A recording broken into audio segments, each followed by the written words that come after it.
All right, good morning. Hey, when we were wanting to do this, youth service, we did not go over any roast. There was none of that, so that was all on them. So a very fun way to start our morning together. Like Marina was saying, my name is Brandon. I'm one of the pastors here. So glad to be able to be up here this morning to share with you guys all. And yeah, we're just so thankful for all of our dads that are here this morning. You guys do so much. Can we give a round of applause for our dads? Thank you guys so much. I know it's a hard job. It's a difficult job. Often goes unthanked, but we just want to take the time to thank each and every father here, whether biological, stepdad, even spiritual father. Thank you guys so much for all that you do, for the people that you're raising up underneath you. And we also want to celebrate our graduates, for those who are graduating high school, or like Marina and Nathan were saying, moving from middle school to high school, or elementary school to middle school, or maybe in between. I just want to have a fun service where we're honoring and celebrating those who are moving up. Yeah, exactly.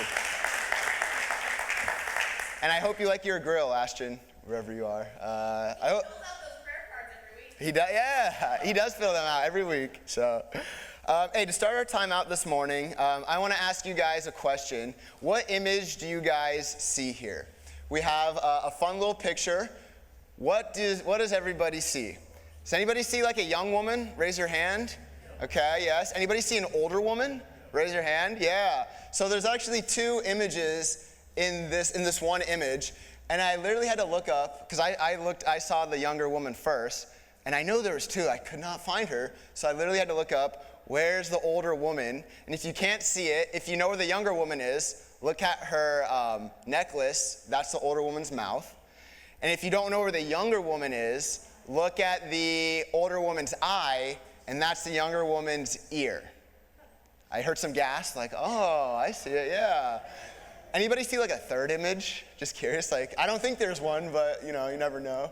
Anybody see like nothing at all? You're like, I don't see. It's all random to me. Hey, the reason why I bring this up is because when we look at something, sometimes we'll see two different perspectives on the same thing. And this is a fun little example for an image where maybe we saw the younger person, maybe saw the older woman. But in our own lives today, this is very applicable, where something can happen to us and our perspective on it could be totally different than someone around us. So if there's a natural disaster, if there's a war going on, if there's anything political, we can all be looking at the same exact thing but have different perspectives in how we respond to it. And just to make it a little more personal, this is something that happens in our day-to-day lives. If we're having any conflicts with a family member, with a friend, with a spouse, that we could be dealing with the same exact issue and be looking at it the same exact way, but have differing perspectives. And it makes me think okay, I want to see the right thing here. I don't want to be looking at the wrong thing. I want the right perspective. But how do we know we're supposed to have the right perspective when we can look at it from multiple different ways? And then more importantly, what does God see when he looks at those situations? What does God look at when he looks at us and he looks at all the difficulties in our life? What does he see? What does God feel? And does God even care about that stuff going on in our lives? That's what we're going to be talking about this morning, this perspective that God has towards us and towards our situation. And so for this morning, we're going to be in the book of Matthew chapter 9. So if you have your Bible, go ahead, flip open to that. It's Matthew chapter 9, verse 35. If you don't, we have it on the screen here and on your handout. So I'm going to go ahead and start reading it, and join me along. So Jesus went through all the towns and villages, teaching in their synagogues, preaching the good news of the kingdom, and healing every disease and sickness. When he saw the crowds, he had compassion on them, because they were harassed and helpless, like sheep without a shepherd. And then he said to his disciples, "The harvest is plentiful, but the workers are few. Ask the Lord of the harvest, therefore, to send out workers into his harvest field. And so to give a little bit of context about what's been going on, this is still fairly early in Jesus' ministry, where a couple chapters before, he did this awesome sermon called the Sermon on the Mount, where he's just preaching on so many different topics, and there were so many people that wanted to hear what he had to say. And so this is a couple chapters after that. He's, as we see in the first verse, he's going from town to town, village to village, and he is preaching this message that the kingdom is near. I love it because Jesus is on like this northern Israel tour where he has all of his different stops. He's like, okay, I'm going to go to this town, then I'm going to go to this village, then I'm going to go to this synagogue and teach and minister to those in those areas. He was preaching the same message 2,000 years ago that we still preach today, that the kingdom of heaven is near to us. And so we have Jesus, he's going through the synagogues, he's healing diseases, he's casting out demons. He even brings back a girl back from the dead right before this passage. And so you can imagine that at this point, Jesus is a fairly popular guy. That when he goes to towns, crowds of people come up to him. And it makes sense that Jesus is this great teacher. He's this amazing preacher, and he's a good healer. It's almost like, what can't Jesus do? What's not to love about Jesus? And it makes sense why all these crowds would want to come to Jesus, because they all wanted to hear what we had to say. But there's one thing that was kind of odd about in our verses that present us with a little bit of a difficulty, and that it says, the crowds are being harassed. I don't know if you guys caught that or not, but it says the crowds are harassed and helpless, that they are like sheep without a shepherd. That they are sheep without a shepherd, which basically means that they are fully unable to help themselves, that they're wandering. No one has given them direction. They don't have a clear way in which they're able to go. And this comment can be looked at from a spiritual formation of the crowd, that there's some level of neglect from the religious leaders of the time, that those that have been entrusted to them, the people under them, they're not doing the best job in caring for them. They're lost, they're wandering, they're like sheep without their shepherd. That's why, and the spiritual state of these crowds was a problem in Jesus' day, and it's still a problem for us as well. Because do people still feel worn out spiritually? Do people still feel fatigued from trying to earn God's favor? Are people tired of trying to find God? Do people feel hurt by sin, whether their own sin or the sin of someone else in their lives? I think the answer to all these are yes, that the people are still spiritually tired. We know these people. We work with them. We live with them. We're our neighbors to them. They're our friends. And maybe they're even us right now, or they were us at one point in our life. That this is something that we can all relate to. We can all relate. We all know someone who might be harassed or helpless, or who is wandering or doesn't have direction. But how do we view these people in our life? For me, my common reaction is to think that they don't really need much. They don't really need help. They're kind of on the right path, and sooner or later, they'll figure it out. Everything will work out in the end. That's kind of my perspective. And I admit it's a little bit of a passive response to those who are wandering. Or maybe we might think that it's one more burden that's being placed on our lives. That our lives are so busy with work and family and kids and everything else that goes on in our lives that I just don't have the time to think about these people. I don't have the time to have them on my heart. That's someone else's job. That's not for me. I didn't go to Bible school. I don't have the full Bible memorized. I don't know everything. That's someone else's job that they can take care of. Now, however we see the crowds around us, I think it's important that we see them as Jesus saw them. And the way in which Jesus saw them is that Jesus had compassion on them. Jesus had compassion on the crowds around him. His heart went out to them. Their hurts became his hurts, and their sorrows became his sorrows. So seeing that these people in front of him are lost, they're the sheep without a shepherd, Jesus talks about how plentiful the harvest is. And he uses this awesome imagery that there's this giant field open.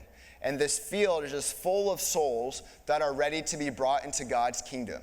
That there's hundreds, thousands of people that are just ripe and ready to hear about the kingdom of God. That they're ready to hear about the good news. And he uses this amazing imagery to his disciples. I imagine they're like walking throughout the fields, and Jesus is like, and there's this giant harvest that is ready. But there's one problem. A question remains, is where are the workers? Where are the workers? There's a lot of work that needs to be done, but there just aren't enough workers. And at this point, remember, this is still fairly on in Jesus' ministry. It's mostly him that's doing all this ministry. That's mostly him doing all this preaching. The disciples are there, but they're more watching at this point. They're more learning and observing and hearing about what Jesus has to say. And so it's really just Jesus doing this main mission. And if you're going from town to town, you're talking to hundreds, thousands of people. Jesus is outnumbered at this point. There's only so much that he can do. Yes, Jesus is fully God, but he's also fully man. So there's only so much that Jesus can do. He is outnumbered. There's just not enough people to tell about the kingdom of God. Do you guys see the problem here? Where are the workers? And to answer this question, I love it. Jesus tells us to ask the Lord for more workers. That this is our solution. God, we want more workers. Jesus says, okay, pray to God for more workers. And that's it. That's the solution. And it sounds pretty simple, right? We want more workers. There's so much work to be done. Jesus says, pray to God for more workers. And I remember when I first read this verse, it had such an impact on me. Because this was maybe like 7-8 years ago when I first read this verse. I was in college at the time, and I felt very unsure about where I wanted to go in life. I was really questioning my major. Did I want to keep doing engineering? Did I want to do something different? I didn't really know where to go. And I could say I felt like a sheep without the shepherd. I felt like I didn't have much guidance on what I wanted to do with my life.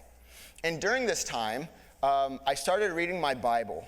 And I'd read the Bible before, right? But I'd never read the Bible with authority, or I never read the Bible actually thinking that these words mattered, or knowing that this is actually what Jesus said and that there's power behind them.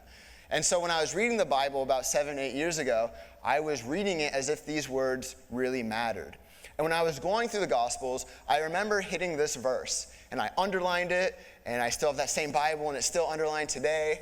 And I remember being so inspired by what Jesus had said, because I felt like Jesus was speaking to me today. That those words that he spoke 2,000 years ago are just as important as they are today. I remember thinking wow, I want to be one of those workers. That I know people that the harvest is still plentiful. There's still souls that need to hear about the kingdom. I want to be one of those workers. There are still people without their shepherd, and there are still people who don't know who Jesus is. And I remember getting so excited and I think I want to do that. That's something I want to do. So this verse has a very special meaning for me, even 8 years later.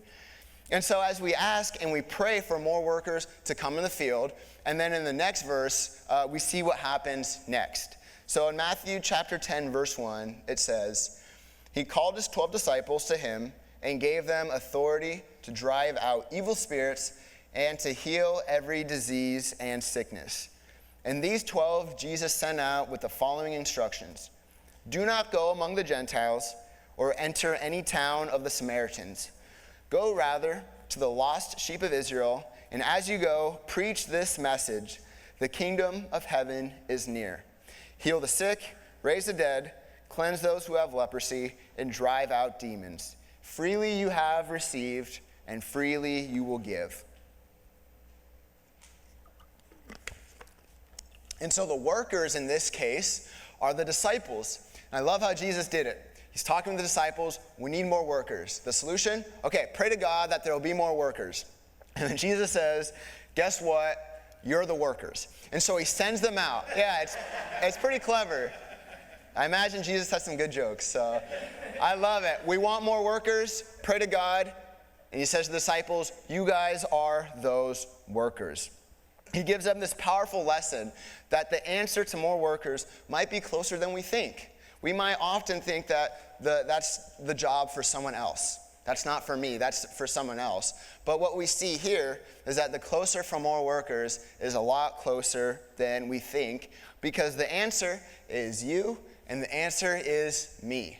It's all of us that are involved with this, that we can all be a worker in God's harvest field. So that raises the question, what does it mean to be a worker? What does it mean to be a worker? And you can be a worker in a lot of different ways. There's not just one and only way to be a worker. And it all depends on what your giftings are. God gives us gifts, and we can use those gifts to help further the kingdom. So for example, if you have the gift of speech, I'm just making up words at this point. If you have the gift of speaking or of teaching, maybe that's a way in which you could become a worker, is that you could talk to people about faith. Or if you have the gift of prayer, you could be praying for people. You could be praying for those around you. That's how you could be a worker. Or if you have the gift of hospitality and you love welcoming people over and making them feel like they belong, that could be how you become a worker. There's a lot of different ways, and I hope you guys see. There's not just one clear-cut way in which we can be a worker. We can be a worker in how we live our lives, in the words that we speak, in the attitudes that we have, and in our actions. We can show people who God is through the same love that God gives us and the same forgiveness that God also gives us. And what you've received, we can freely give to the people around you. And yes, we're not going to fully be perfect in how we do that. I'm not going to be able to fully love people or forgive people the way in which God does that for me. But that doesn't mean I shouldn't try. That doesn't mean that I should just sit back and not even attempt, because what we have received freely, we should also give back. So where are the workers? Well, as Jesus says, ask the Lord to send out more workers, but just know that we might be one of those workers. You and me, we might be one of those workers. And a good thing to know is that we're not forcing anybody to believe in Jesus here. We're not forcing anyone to know about who God is. But we have to know, how will they know who God is if nobody tells them? How will they know about the love of God if they've never heard about it? And so I have this verse from Romans that I want to share. It's Romans 10, and it says this. How then can they call on the one they have not believed in? And how can they believe in the one of whom they have not heard? And how can they hear without someone preaching to them? And how can anyone preach unless they are sent? How beautiful, as it is written, how beautiful are the feet of those who bring good news. How can someone know who God is if no one has told them? And to make it more personal for us, think about it this way. Someone had to share faith with us at one point for us to know who Jesus is. Someone initially had to share their faith. Maybe it was a parent. Maybe it was a friend or a pastor or someone we just met. But if we trace it back, someone shared it first with us so that we can know who God is. And if you want to take it even deeper, if we go all the way back to Jesus, Jesus is doing just that. He's sharing about the kingdom of heaven. He's sharing about what faith in God looks like. If we never had people to share that message, we wouldn't be here right now. We wouldn't know about who God is. We wouldn't know about the forgiveness that we have in Jesus. Someone did it with us, and we can do it for someone else. Which leads us into something special that we're doing for this summer, because we want to make it personal. We want you to think about someone that you care in your life, that you know personally, that is unchurched and far from God. And we're calling this the Summer of Someone. So think about someone personally, take a moment, not like someone you see on TV or a celebrity or on Instagram or anything like that, but think of someone in your life that you know personally that is unchurched and that is far from God. Take a moment, think about it. Maybe a name just immediately popped up, and that's something that God just put on your heart right away. But think about it. And what we're going to be doing this summer, for the Summer of Someone, is that we are asking you to pray for this person throughout the summer. For the next couple months, we want this to be something very intentionally on your part, so you can pray for that person that God put in your heart. And maybe for some of you, it's the Summer of Someone's. That this isn't just one person that's been put on your heart, but a multitude of people, and that's totally fine. The more the merrier. All we're asking is that you pray for this person. It could be your friend, coworker, family member, roommate, neighbor, whoever it is, someone in your life that is unchurched and that is far from God. And we just don't want you guys doing this alone. We want to partner with you as a church. And so this is what we want you guys to do. That name that came up in your head, we want to also pray for that person this whole summer alongside you. And we can do this in two ways. The first is that we want you guys to text that name of the person to that number you see on the screen there. That says text welcome. That's just our church number. So text the name of the person. You don't need to send their last name. You don't need to send their credit card or their social. Just their first name will do. Send the name to us, and we will be praying about it as a church, as a pastoral staff throughout the whole summer. But there's another way in which you can also write their names down. In the back of the sanctuary over there, we have this big chalkboard, and we are encouraging you guys to write those names out there. Again, just write the first name. You don't need a first and last name. But write their name out, and each week we'll put those names together, and we will pray for them during the whole summer. And while it starts with prayer, it's really good to know that it doesn't end with prayer. Because remember when we were looking at the verse and Jesus told them to pray, but then he kind of flipped on them and said, okay, now that's you. It started with prayer, but then it ended with Jesus prompting his disciples and giving them the mission. Because the disciples became those workers that Jesus was talking about it. And so while prayer is very important, it's not the only step. It's a good first step for us to take in our lives. And while you're praying about your someone, be also praying about what this next step could look like for you to take with this person. And Obi-Wan wants to help you out with that too. This is something that I hope you see how serious we are and how much we care for your someone. Because your someone matters to you and your someone matters to God. So this is how Obi-Wan wants to help support you in reaching out to your someone.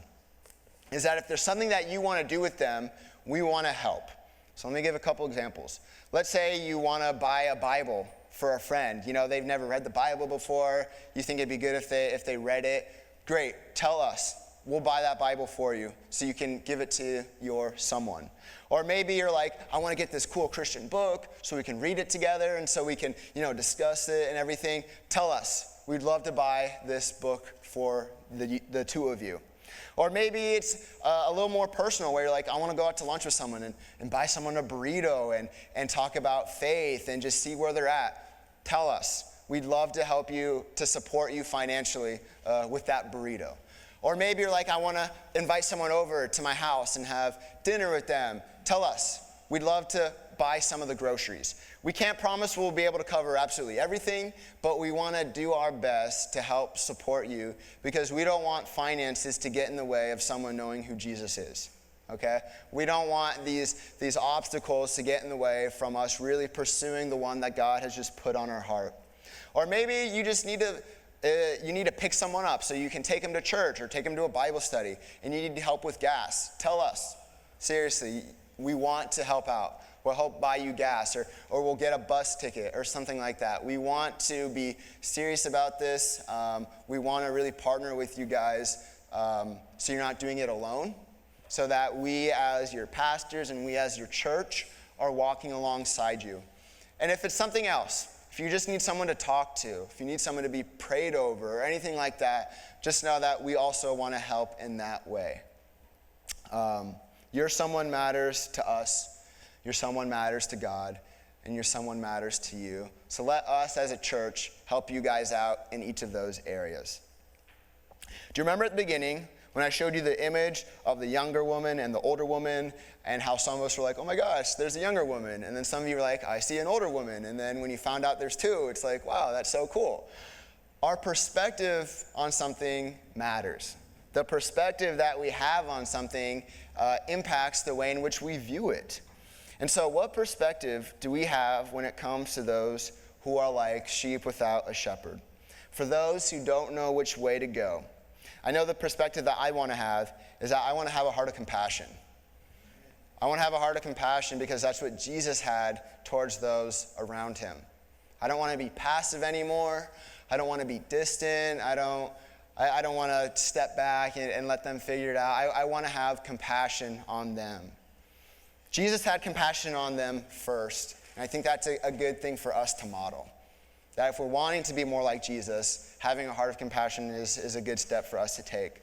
And so I want to pray to the one who has compassion on people so that God will give me compassion on those around me. And I want God to bring out more workers. The harvest is still plentiful today, guys. The harvest is just as plentiful as it was back then in Jesus' time as it is today. And I want more workers. I want God to send me out. I want God to send you out so that we can all be workers on this together. And for those of you who are tired of searching, who are tired of trying to earn God's love, for those of you who are worn out spiritually, I want you to know that there's another option, that you don't need to remain like that. There's a God who loves you. There's a God that made you and that wants to be in a relationship with you, which is so amazing to think that God who created everything from the earth to the planets to everything that we see here wants to know you and wants to know your heart. Jesus believed in his mission so much that he ended up dying for it. He loved you so much that his love led him to the cross. And to show that God is more powerful than even death itself, and there's nothing that can separate us from fully knowing who God is, Jesus came back to life 3 days later. And all of this happened so that we can be forgiven, so that we can know who God is, so that we can know God's love, and we can know God's forgiveness, so that we can be in a relationship with him. And so if that's one of you today, if you're tired of just looking spiritually fatigued, if you don't know where to go, if you feel like you don't have much guidance, consider this. Consider reaching out to God. Keep going to church. Talk to someone about it. Start talking to God, because that's not the final story for us. God tells us to put cast our cares and our anxieties onto him, that we don't have to go through stuff alone. So if that's you, there is another option. That option is found in knowing who Jesus is. And so I'm going to close this out with prayer, and we're going to finish out with one more song to end our time this morning. And so would you please join me in prayer?